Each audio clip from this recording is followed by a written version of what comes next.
¿Saben? A veces las leyes más importantes no son las más famosas, sino las que casi nadie recuerda. Hoy vamos a desglosar una de ellas, una pieza legislativa que fue fundamental, aunque hoy parezca casi una pieza de museo en la historia ambiental de Colombia. Y claro, aquí surge la pregunta del millón. ¿Por qué debería importarnos un decreto de 1984 que, además, fue derogado casi por completo? ¿Qué relevancia puede tener hoy?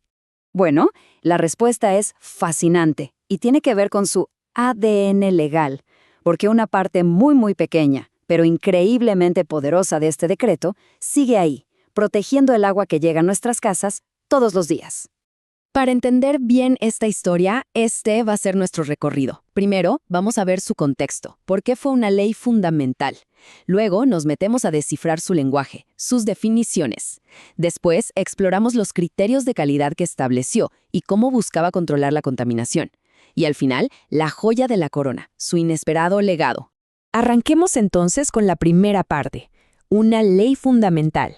Porque antes de convertirse en una especie de fantasma legal, este decreto fue, sin exagerar, la piedra angular de la regulación del agua en el país.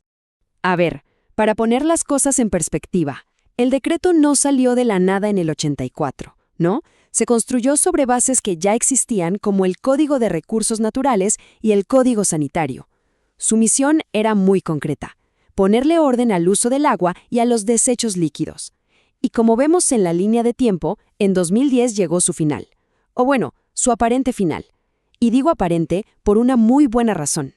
Bien, ahora entremos en la segunda parte, definiendo el agua y su uso. Porque para entender cualquier ley, primero hay que saber hablar su idioma, entender sus conceptos.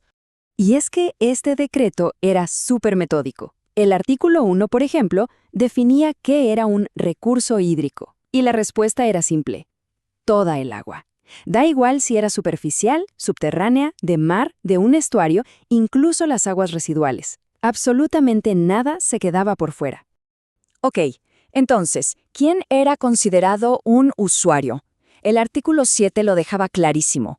Cualquier persona o empresa, pública o privada, que o bien usara el agua o que su actividad pudiera generar una descarga.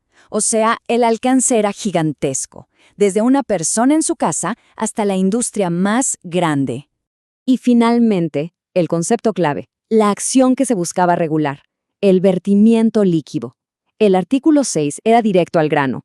Es cualquier descarga líquida que se haga en un cuerpo de agua o en el alcantarillado. Este era el corazón de todo el sistema de control. Y con estas definiciones claras, podemos pasar a la tercera parte que es una de las más interesantes, los criterios de calidad del agua. Aquí es donde la norma realmente se lució, creando un sistema muy inteligente para clasificar y proteger el recurso. Lo que hizo el artículo 29 fue, la verdad, bastante adelantado a su época. Definió 7 usos distintos para el agua, desde lo más obvio, como el consumo humano, hasta la agricultura, la industria o incluso el transporte. La lógica detrás de esto es brillante. No toda el agua tiene que tener la misma calidad. A cada uso se le van a exigir cosas distintas. Pensemos en esto de una forma sencilla. Fue como si el decreto le hubiera puesto etiquetas de calidad al agua muy parecidas a las etiquetas nutricionales que vemos en la comida. Para cada uno de esos 7 usos, estableció unos estándares muy específicos y medibles. Porque seamos honestos, el agua para enfriar una máquina no necesita ser la misma en la que nos metemos a nadar. Y esta tabla lo demuestra perfecto. Miren el dato de los coliformes totales. Para agua destinada a consumo humano, el límite era de 20.000 por cada 100 mililitros.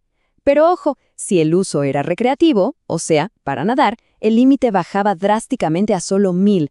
Es 20 veces más estricto. Esto es justamente adaptar la norma al riesgo real. Claro, tener estas etiquetas de calidad está muy bien, pero ¿cómo nos aseguramos de que se cumplan? Pues de eso va la cuarta parte, de controlar los vertimientos, porque no basta con definir la calidad, hay que obligar a que se respete. Básicamente, aquí se acabó el hago lo que quiero y tiro lo que sea al río. El decreto creó un sistema para rendir cuentas. Se fijaron límites muy claros de descarga y, lo más importante, se exigían permisos. En pocas palabras, si alguien iba a contaminar, primero tenía que pedir permiso y después seguir las reglas. Pero miren qué detalle tan inteligente. La ley no trató a todos por igual. Según el artículo 72, a un usuario existente, o sea, al que ya estaba operando, se le pedía remover al menos un 30% de la carga contaminante. Pero, si llegaba un usuario nuevo, ¡pum!, la exigencia subía al 80%. El mensaje era clarísimo. No vamos a permitir que la situación empeore. De aquí en adelante, las cosas se hacen mucho mejor. Y con todo esto, llegamos ahora sí al meollo del asunto. Quinta y última parte, el legado del decreto. Es el momento de responder esa pregunta que hicimos al principio. ¿Cómo es posible que una ley casi muerta nos siga protegiendo hoy? Pues bien, cuando en 2010 llegó la gran derogación, casi todo el decreto desapareció, se borró del mapa. Dije casi, porque de todo ese texto, de todos esos artículos, sobrevivieron solamente dos.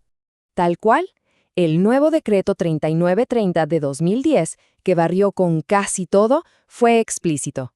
Los artículos 20 y 21 del viejo decreto se quedan vigentes. Y la pregunta es obvia, ¿por qué? ¿Qué los hacía tan especiales como para salvarlos de la quema? La respuesta está en el artículo 20, que es el corazón de este legado. Lo que hizo este artículo fue crear una categoría legal importantísima, las sustancias de interés sanitario. Es básicamente una lista negra, una lista muy específica de los compuestos más dañinos para la salud humana. Y no estamos hablando de contaminantes cualquiera. Miren los nombres en la lista. Arsénico, mercurio, plomo, cianuro, DDT, los famosos PCBs. Vamos, los pesos pesados de la contaminación, los villanos de la película. Este artículo les puso nombre y apellido, y una diana legal en la espalda. Y ahí está la clave de todo.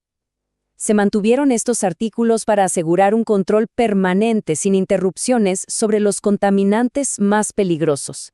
Son una línea de defensa final, un escudo legal que protege la salud pública, sin importar qué otras leyes vayan y vengan.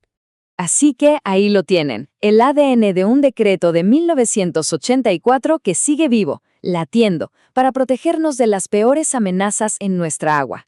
Y esto, inevitablemente, nos deja una pregunta en el aire. ¿Cuántas otras leyes del pasado, que quizás damos por olvidadas, siguen moldeando nuestro presente sin que ni siquiera nos demos cuenta?